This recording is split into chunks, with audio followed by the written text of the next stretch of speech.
Live from wherever you happen to be, it's the SNL Hall of Fame podcast. And now, here's your host, curator of the Hall, Jamie Dew.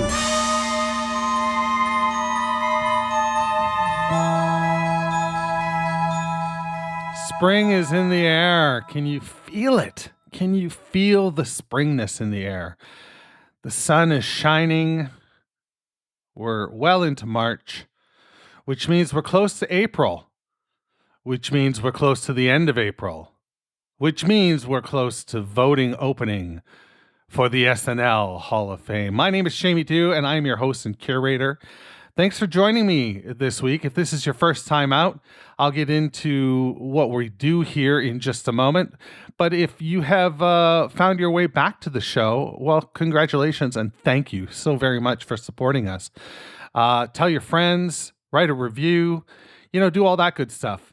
Or shoot me an email, jamie@snlhof.com. Would love to hear from you if you've got any questions or concerns about the show, or you'd like to be a guest in the future. If your email is flagged to be read on the show, like if you want it read on the show, I'll read it on the show and we'll go from there. So thanks a lot for joining me and my guest today. My guest is Nicole Rovine. Been trying to get her on the show for a while. Finally, through all the snafus and whatnot that we faced, here we are, and we're going to have a great time discussing Miley Cyrus as a host in the SNL Hall of Fame. Pardon me, as a musical guest in the SNL Hall of Fame. Miley Cyrus is really confusing because her first time appearing on the show, she appeared as a host. And yet here she is being inducted, or nominated rather, in the musical guest category. Now, as I mentioned earlier, if you're new around here, this might all seem like a bunch of jibber jabber that I'm giving you, but I assure you it's not. Every week I meet with a guest and they bring me either a cast member, a host, a musical guest, or a writer to build a case for as to why they should be in the SNL Hall of Fame. By doing so, that adds that person's name to the ballot and they will be eligible to be elected in the SNL Hall of Fame.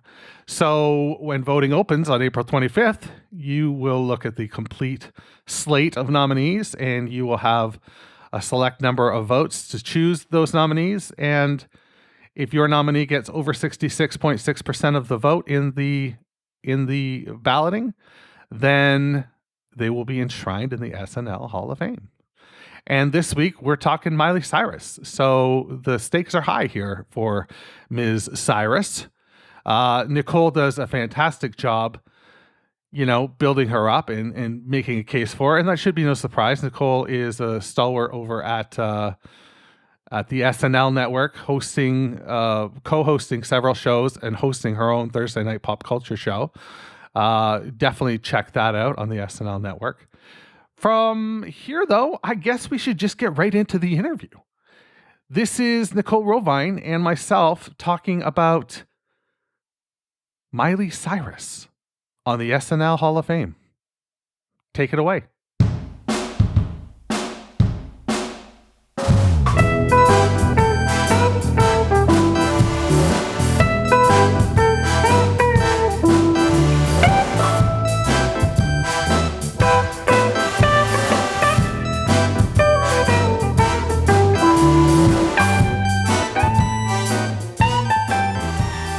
You may have been introduced to her as Hannah Montana, or maybe you jumped on board in the early fall of 2009 when Party in the USA broke.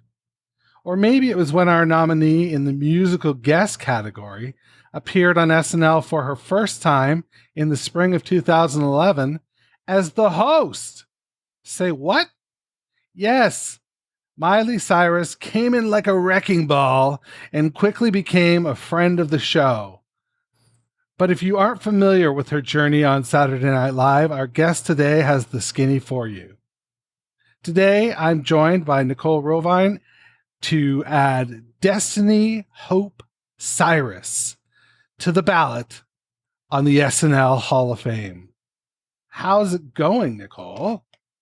It's going great. I'm so excited to be here to talk about the one and only Miley Cyrus, Destiny Hope. I can't wait. I'm so happy to be here. Yeah, it's a good day, and it's been a long time coming. If only people knew how long we've been trying to get this together and actually did it, and then it was half baked, but here we are, and this is the real deal now. And I think we have a lot of fun stuff to talk about. I think this is a really dynamic performer. Overall, 100%. whether she is being a musical guest or a host, she really does deliver the goods. And I'm really excited to hear why you think it is that she should be in the SNL Hall of Fame. Yes, she really can do it all. And I think that with SNL, we're talking Hall of Fame for a show that has gone on for as long as this one has and has had so much impact on culture and has impacted all these different things with culture. It's hard to make the cut. And I think that Miley Cyrus, in terms of my generation, there's pretty much no one else that I think could top her in terms of who you're going to fight for. I think that of anyone of this current generation, she's kind of young millennial and definitely speaks to a lot of Gen Z as well. I'm kind of a cusper, so I really grew up with Miley Cyrus more than any other celebrity.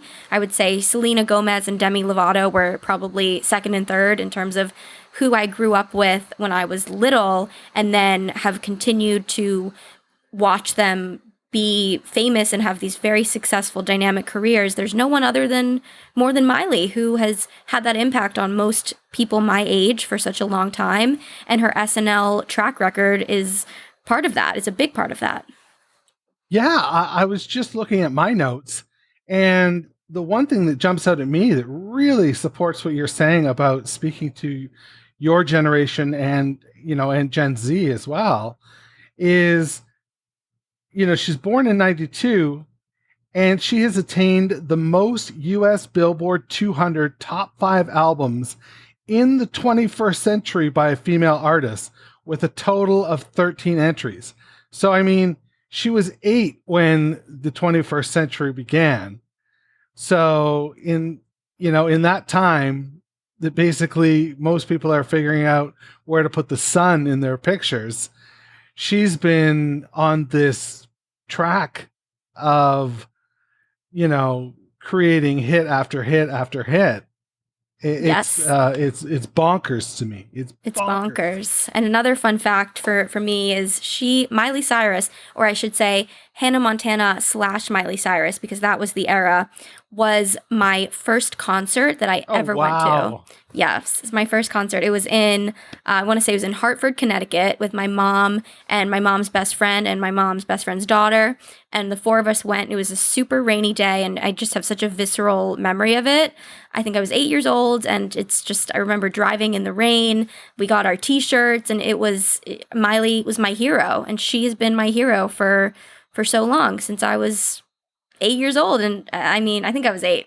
But she has been a staple in my life, and yeah, her record shows. She has been a chart topper for so long and has been able to evolve from child star to very much an adult, and she has been able to maintain this top of the charts thing that she's had for this whole time under so many different types of categories, speaking to people of so many different ages. And it's been the same people, and it's been all of us as we've grown and changed right alongside her. She has maintained this very loyal base of people, and she's also grown a lot of fans. It's like every passing year with Miley, I feel like people who are older than her gain respect for her. It's every year she's more and more regarded as a cultural musical icon by people who were alive when the Beatles were really the thing, and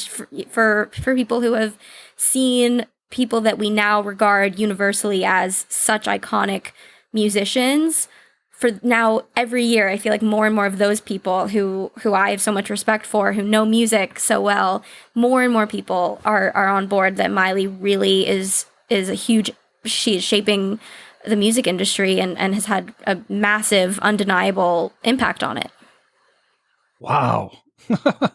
Isn't that far out? Like it just seems so strange to me. Because it seems like there's a recency bias that I'm experiencing, you know, and she just seems too current and too relevant to be that highly regarded, you know, from a historical standpoint. And yet, yeah, people are, you know, really, really sort of saying that she defined a lot of the tropes and ideas in mainstream popular music, you know? So yeah. And in the context of SNL, my main argument, I've been thinking about this so much. There's so much to say about Miley Cyrus and SNL. And my main argument is pretty much when you look at the last 10 years of Miley Cyrus on SNL, and this is just in terms of host and musical guest cameos, the argument becomes even more true. But there haven't been more than like 2 years that have gone by where she hasn't made an appearance in a host or musical guest category. I'll have to just double check that. But it's, you know, she was 2011, 2013, 2015, 2017, 2018, 2020, 2021. So even hardly ever did 2 years go by that Miley didn't have her name on that posted as host, musical guest, or double duty. So she has been on SNL so much throughout a long period of time. 10 years in the context of SNL is not so long, but we think of these people that have been on, you know, make hosting appearances pretty much every year for a few years. And when you think about that in retrospect, 10 years is a long time. Even though we're thinking about this in the present day and we can't see far out, we're thinking about someone who's very current and present. It's still, you can already put her in a category of people that were making their appearances years and years ago, decades ago. Yeah, and that's where I struggle with it temporally. Like it just seems, you know, to be saying Miley Cyrus in the same sentence that we would have been saying you know, Steve Martin in the 70s. It just seems strange. And yet you've got to do that. You know, she's been on the show like 8 or 9 times in the last 10 years.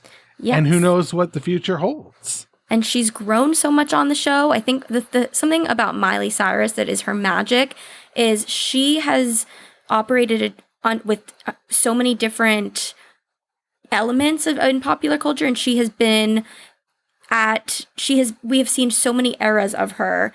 And she was the wild child who seemed out of control and impulsive and crazy, and that was kind of part of the appeal. Or she was in this really serious, meditative yoga, sober, hippie, vegan, or she was saying F all of that. And we've seen so many different sides of her, and she's had all of this individual freedom to tap into these different sides of herself over the years. And some have seemed more, again, impulsive than other times. But the thing about Miley that is evidenced by her SNL track record is she occupies all of those spaces, and yet she is such a professional in the entertainment industry, such a pro. So every account that I have seen about Miley Cyrus has been extremely positive. A little TikTok nugget for anybody.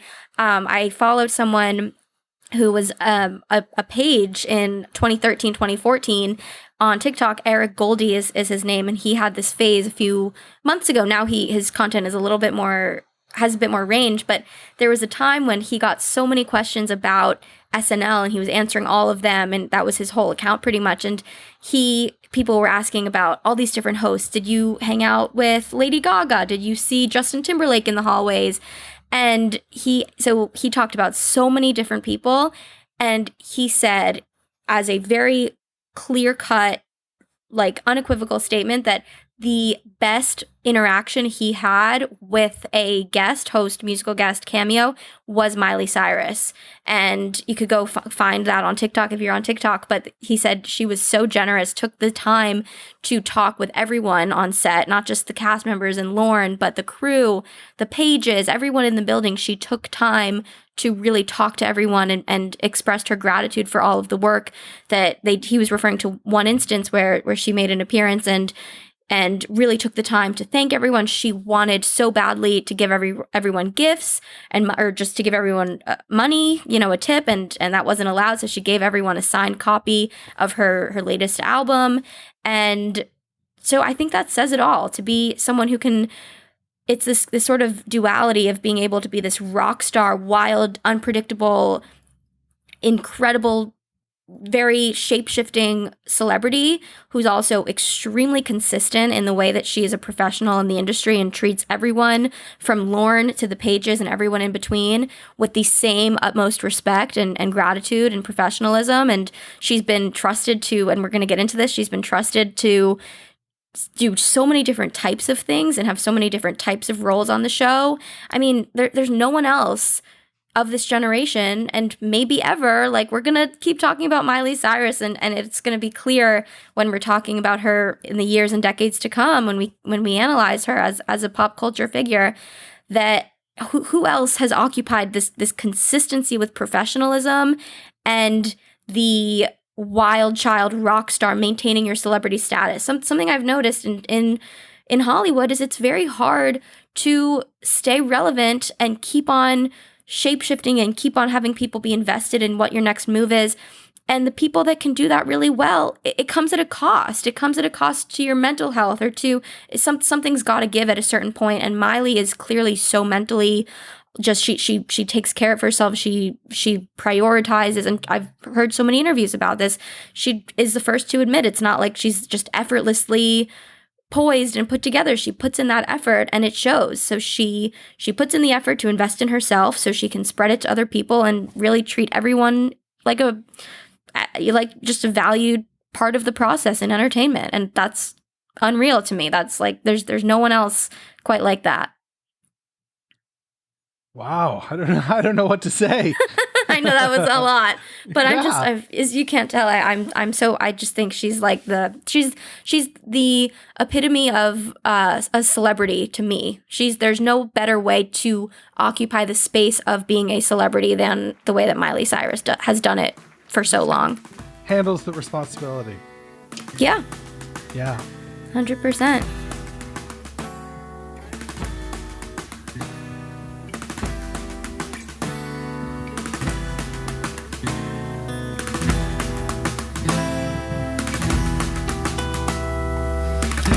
Problem is all inside your head, she said to me. The answer is easy if you take it logically. I'd like to help you in your struggle to be free. There must be 50 ways to leave your lover. She said it's really not my habit to intrude. Furthermore, I hope my meaning won't get lost or misconstrued, but I'll repeat myself at the risk of being crude. There must be 50 ways to leave your lover. 50 ways to leave your lover. You just slip out the back, Jack. You make a new plan, Stan. No need to be coy, Roy. No, you just get yourself free. You hop on the bus, cause there's no need to discuss much. Just drop off your keyley. Oh, and you get yourself free. You slip out the back, Jack. You make a new plan, Stan. There's no need to be coy, Roy. Oh, you get yourself free. Come on. You hop on the bus. There's no need to discuss much. Just drop off your keyley. Oh, and you get yourself free. She said it grieves me so to see you in such pain. I wish there was something I could do to make you smile again. And I said I appreciate that. Now would you please explain about the 50 ways She said, why don't we put to sleep on it tonight? I believe in the morning you'll begin to see the light. And then she kissed me and I realized she probably was right. There must be 50 ways to leave your lover. There are 50 ways to leave your lover. You just slip out the back, Jack. You make a new plan, Stan. There's no need to be coy, Roy. Oh, you just get yourself free. You hop on the bus, cause no need to discuss much. Just drop off your keely. Oh, you get yourself free. Come on, boys. Slip out the back, Jack. You make a new plan, Stan. There's no need to be coy, Roy. Oh, you just listen to me. You hop on the bus, cause there's no need to discuss much. Just drop off your keely. Oh, you get yourself free. And then you get yourself free.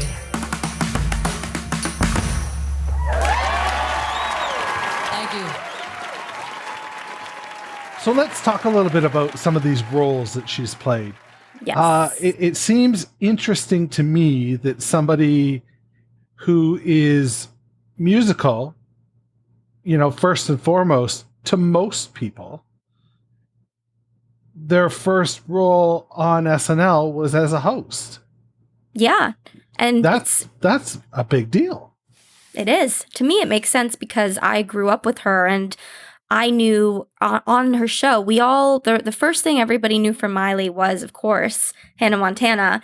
And the implication on that show always was that the more inner world of Hannah Montana was Miley Stewart. Her last name on the show is Miley Stewart. And the implication was that the pop star, singer, celebrity, world famous girl who sold out these huge arenas and in her concerts, that was the celebrity version of her, and the internal world of her was this girl next door, just typical girl growing up with a group of friends and funny relationships with her family, just having to finish her homework before it's due, and just a normal girl. And so for me, I like that SNL introduced us to Miley in more of that context. We got to see her as a host, as a just person introducing herself, telling us what she's about. And then as time went on, she became more of a dynamic, just kind of complex, wild, unpredictable, in all the best ways presence on the show. And I like that it started simple. And if you go back and look, her first hosting appearance was a bit more, just less, obviously. It was her first time, so fewer things were going on and different that she ended up doing. But I like that was our introduction to her. And then she's more occupied the space as a musician with time. She has not chosen to pursue as many acting roles. She really values music, and she's prioritized that. I am curious in her career if she's going to get more into acting again, but SNL is a great place where she still flexes those muscles when she makes appearances on SNL as a host or a cameo or a guest in sketches when she's the musical guest. So clearly she's got those acting chops, even if she's not flexing them too much outside SNL. Now, one of the things we talked about in one of our previous conversations was this sort of super utility role that she plays, that you basically brought it up to me, and I was like, whoa, this is wild. Do you want to explain that to everybody who wasn't part of our first conversation?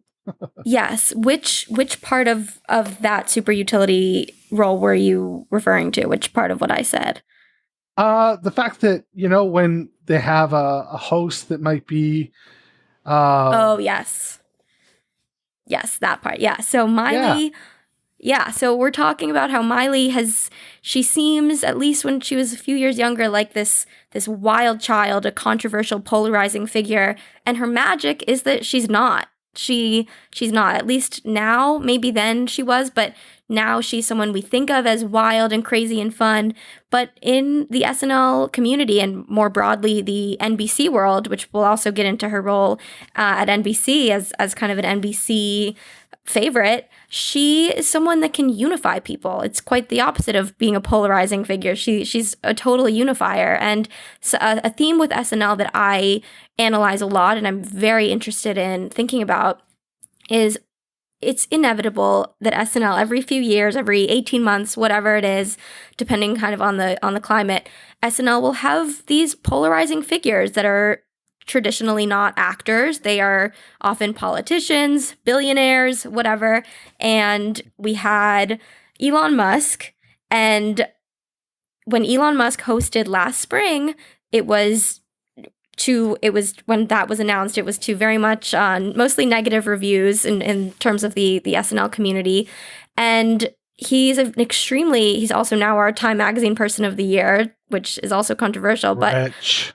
yeah, maybe he paid for that one. I don't know. That's kind of my theory is he handed them some good money and they were like, well, it's a great investment for us. So here you go, Elon. I don't blame them. You got to do what you got to do, I guess. It's unfortunate, but that's capitalism. That's the world we live in. Anyways, so Miley Cyrus, the thing I'm fascinated with is when we have a controversial host or perhaps a polarizing host, the musical guest is often someone that is a vet of the show, whether they've just been as a musical guest or whatever it's been. It's someone who's had a long-standing, extremely positive relationship with SNL, and that was Miley Cyrus. She was tapped to be the musical guest to make a statement of, I approve of this. There were people who wanted to boycott the show, making petitions.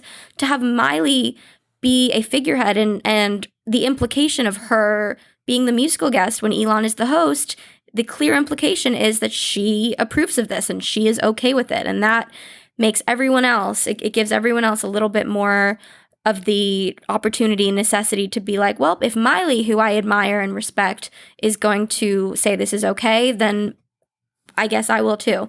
And it's something that I think is a valuable tool that SNL has at its disposal of these sort of super utility, trustworthy musical guests or figures in the show, to have somebody like that be the musical guest, to have it's twofold. It's one, to unify people in a general sense, to say, I approve of this, it's okay, you should too, let's just kind of do it and it's going to be fine. And then it's also just logistically, a host like that is usually not a trained actor. Elon Musk is not a trained actor. Right. It's not his thing to appear in sketch comedy. Whether he did a good job or not is up for debate. I think he was better than anticipated, but no one could have predicted that. And so Miley is on deck in case it ends up, Elon doesn't have it together or he can't execute everything we want him to have someone like Miley, she can carry some of that weight. And the more recent example that I'm going to keep tracking with SNL, the next one that happened was Kim Kardashian. When she hosted, Halsey was the musical guest, and she's a more recent Miley-esque SNL figure. I think it's yet to be seen whether she's going to get to that Miley level. I would doubt it. I think few people will, but she's definitely occupying a similar space in the SNL world, where she is really trusted. She did double duty and was amazing. She's every time she's been on the show, I've been really impressed with Halsey. And so when Kim, we didn't know whether Kim was going to do a good job because she's a reality star, but she's not an actress. We didn't know if she would do a great job. I think, again, she did, but we didn't know. And it was polarizing, so Halsey stepped in. So that's a theme of SNL that I'm really interested in. And of course, Miley Cyrus is the perfect example of how that strategy is a really effective tool for SNL to be successful when it has to pull moves like the Elon Musk hosting gig. And it's like, what are you going to do? And that's I think, a great thing to do. Yeah, I think that, coupled with this other move that, her most recent appearance on the show was basically to plug, to pseudo plug her upcoming New Year special with Pete. Yeah, I think that's sort of an interesting little drop there, and that speaks to something else you wanted to talk about, which is how she's sort of an NBC darling. Yes, definitely an NBC darling. So it is the Miley New Year's Eve special will be hosted by Miley and Pete Davidson, which will be fun. They've teased that quite a bit, and it's been really fun to watch them in the press and have a lot of funny stories to share. And so for Miley to be, it's an NBC production, and she is not only the main host with Pete as co-host, she's also curating the music. She has a huge role behind the scenes in production, and so the implication of that is she has a big role with a lot of these NBC people, and she has worked with them in the past, and she's working with them now in a very producer level kind of in a producer capacity. And so I think NBC really values Miley, and I'm so happy that there's a big institution like NBC that values her, because she is consistently snubbed by the Grammys, and that's baffling to me. She has one nomination under her belt and 0 wins, which is just insane. And so I feel a little bit better knowing that the Grammys as an institution maybe isn't a Miley fan, but NBC is my preferred institution. And if I choose between the two, I'm biased, but I'm happy that NBC knows that she's really valuable and is tapping her for a really big project. It's a pretty big deal. Yeah. I mean, it could be, look at how long Dick Clark did it for. Yeah. It's huge. If this goes well, she could be doing it into her 70s. Yeah. I would love that. If this, that's a great point you raised, because this just seems like a one-off, cute, fun production. But if this goes well, this could be a long-standing tradition that it just becomes the norm. Like Dick Clark, it's just Miley Cyrus and New Year's Eve become almost synonymous. And of course, I'd like to think her career will extend far beyond that. But this could be massive. I'm glad you raised that point. This could be huge for her. So let's talk about signature moments in terms of Miley Cyrus. What are some moments that you consider to be, the Hall of Fame worthy moments? Yes. So I have a top 4 for Miley. I've thought so much about this, and nobody ever comes with a top 4 list. Yes, I've got a top 4, and I could have gone on forever, but I've narrowed it down. And each one, I think it's more that they all in tandem make up why Miley is here, why I'm nominating her, why I feel so strongly about this. And it's that super utility factor that we're talking about. And it's because with musical guests, in order to be a Hall of Famer in the musical guest category, you can't just be someone that comes on SNL every 2 years, 3 years for 10 years and delivers 2 excellent performances and is in a sketch every other time that you appear. Somebody like that. It's not just doing the expected and being trusted and valued in that way. It's you have to do things that no one else does, and you have to have a resume under your belt and do all these different things. And it's like all these opportunities that we couldn't have predicted would present themselves. And when they did present themselves, Miley was who they tapped. So I'm going to give you my top 4 in no particular order. So number 1, COVID, SNL at home. More than any other time, perhaps in SNL history, was a large number of musical performers available. For such a large number of musical performers available to give a performance.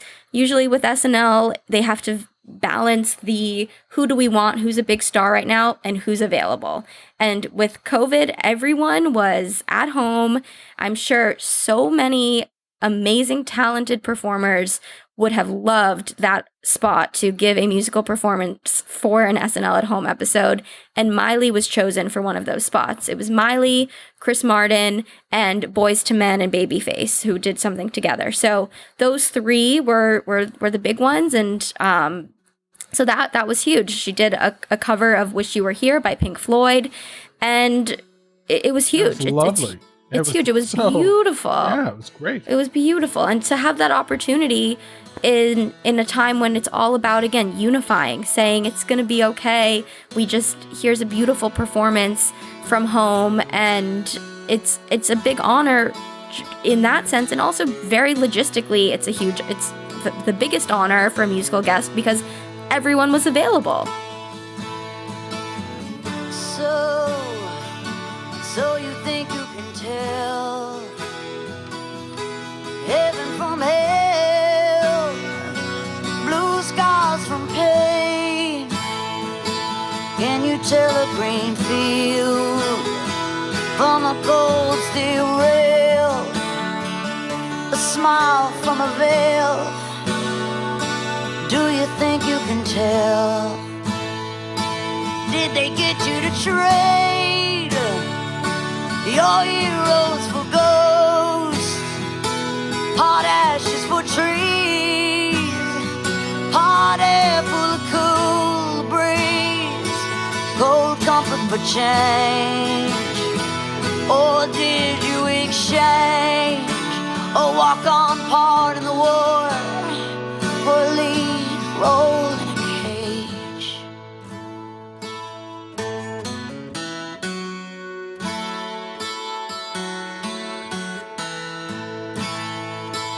Na na na na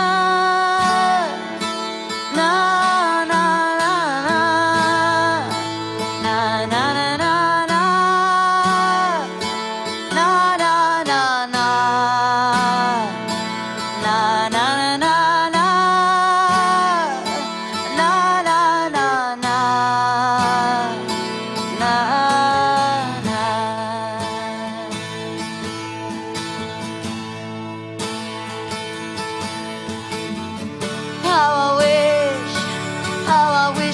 here. We're just two lost souls swimming in a fishbowl, year after year, running over the same old ground, and how we found the same old fears. Oh, I wish you were here.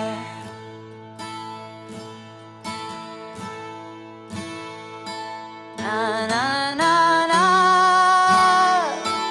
na na na, na na na na, na na na, na na na na, na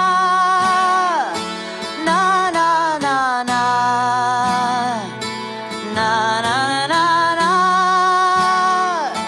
na, na na na. Available, and Miley was chosen. So for me, that speaks volumes about her. Yeah, she is definitely a friend of SNL. Like at this point. Yes. All right. Yes. Okay. All right. So number two. Number two. Okay. So the Mother's Day cold open. We touched on this. The Mother's Day cold open at the Elon Musk episode, again, unifying everybody, saying it's okay. This is all about love and happiness and fun and lightheartedness. She had a cold open that was, she started it. She started the show. She said, "Hi everyone, I'm here. This is it." That's not what she said, but that's the vibe.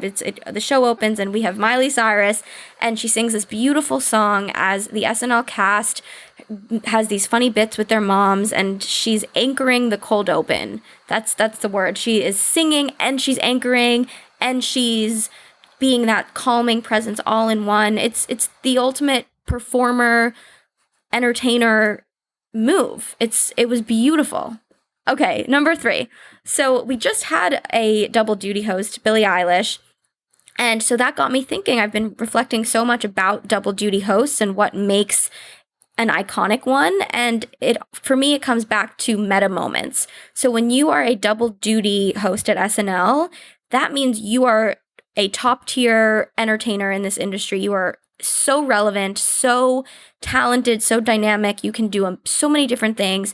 And it also means you are willing to make fun of yourself. That's what SNL is all about. It means that you're gonna make fun of yourself and you're gonna not take yourself too seriously. So some examples would be the Taylor Swift monologue song, the Ariana Grande title sketch where the app shut down and she had to do all these impressions, musical impressions, and it came up that she had to do an Ariana Grande one, and she was like, "I'm not a huge fan." So, these jokes, you make jokes about yourself. With the Taylor Swift one, it was she's making fun of her reputation as someone who sings all about her exes and just owning it. So those two examples. But one that I love 10,000 times more than both of those amazing ones would be the 2013 VMA performance. And I think we're talking about number one moment, and this is it. I know it wasn't a musical performance, so maybe it won't be this one, but Miley Cyrus for VMAs, you could show this clip. Basically, she starts, again, cold open, the show starts, and something I'm fascinated by is we don't have those so much anymore. People say SNL has become too political or more political, and there are two answers I have to that. One, people are always going to say that more so than it's true just because they want to be contrarian or complain. It's always, the show has always been political. So that's case number one. Case number two is actually, I agree with them that cold opens are more political than they used to be. And that's because we have fewer pop culture moments that are unifiers and universally seen because of streaming services, because fewer people have cable. There are a way larger number of TV shows and movies to consume. So there are fewer, as a result, fewer unifying pop culture presences and fewer moments that could be turned into a cold open that everyone is going to be receptive to and value. So yeah, I'd say probably more cold opens now are politicians than pop culture. And that's just that. So to all the haters, you know what? Secret's out. I kind of agree with you. The show is a little more political than it used to be.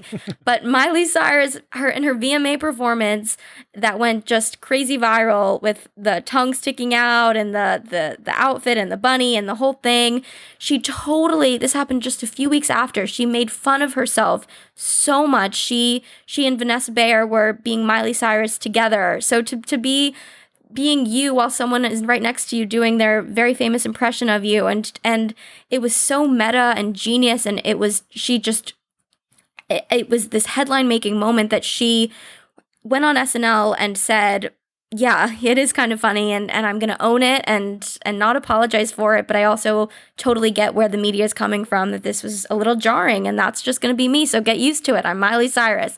And so that was iconic. And I mean, when's the next time we're going to have something like that where a celebrity, a Miley Cyrus parallel will be so relevant, a singular award show moment will be so relevant that it's the cold open. And then she was, right after that, she went and did her monologue in her space buns and got changed. I mean, when a host is in a cold open alone, that's like automatic, potential Hall of Famer alone. And of course, most Hall of Famers, that's not a given or anything, but that's a big one. So that's like my favorite Miley moment of all time, I would say, on SNL. Wow. Yeah. Should I give you my fourth one? Yeah. Okay. So my fourth one is the Miley Cyrus show with Vanessa Bayer. And I know I'm cheating a little bit because Miley herself wasn't usually on the show, but to be an icon in culture and to be an icon in SNL is to be parodied on SNL for a long time in a famous recurring sketch that everybody loved and had so much fun with and never really got old in the way that a lot of things from that era got a little old. Disrespect, but I would say the Miley show didn't quite have that getting too old factor that a lot of other things did. And my favorite thing on SNL is when someone is being someone's being impersonated by a cast member, and then they come on doing an impression of someone else. It's always I just eat that up. I really love that. And so the episode where she played Justin Bieber in the show, in the Miley Cyrus show, it was just so funny. And Justin and Miley have been so parallel and on similar paths for a really long time. And so for her to be doing an impression of Justin is almost, on some level, through some transient whatever property, it's almost like she's parodying herself too, because there are a lot of parallels in their careers and in public perceptions of them. And So I just loved that moment, and it was so much fun. And so just in order to be an SNL Hall of Famer, you have to be willing to make fun of yourself, and you have to do it over and over again for an extended period of time over the course of many years. And Miley Cyrus has done that so consistently, more than anyone from her generation, and shows no signs of slowing down. So she's my number one.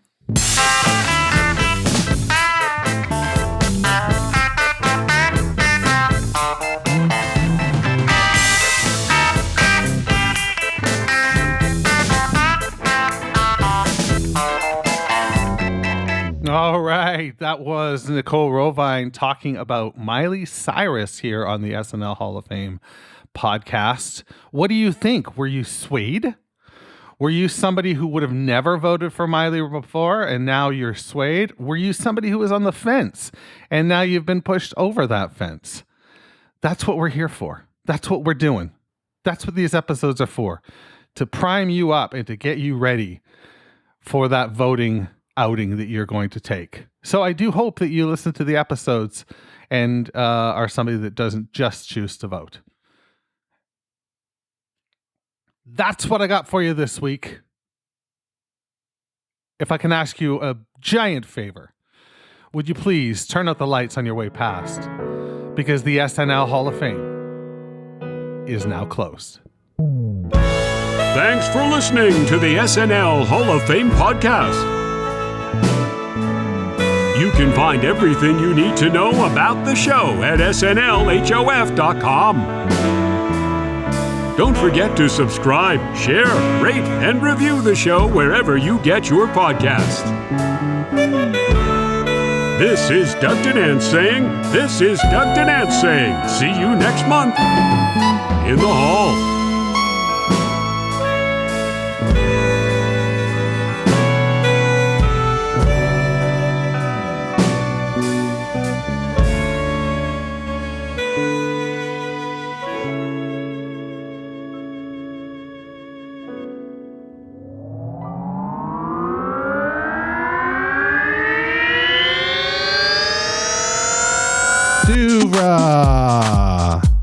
Podcasts and such.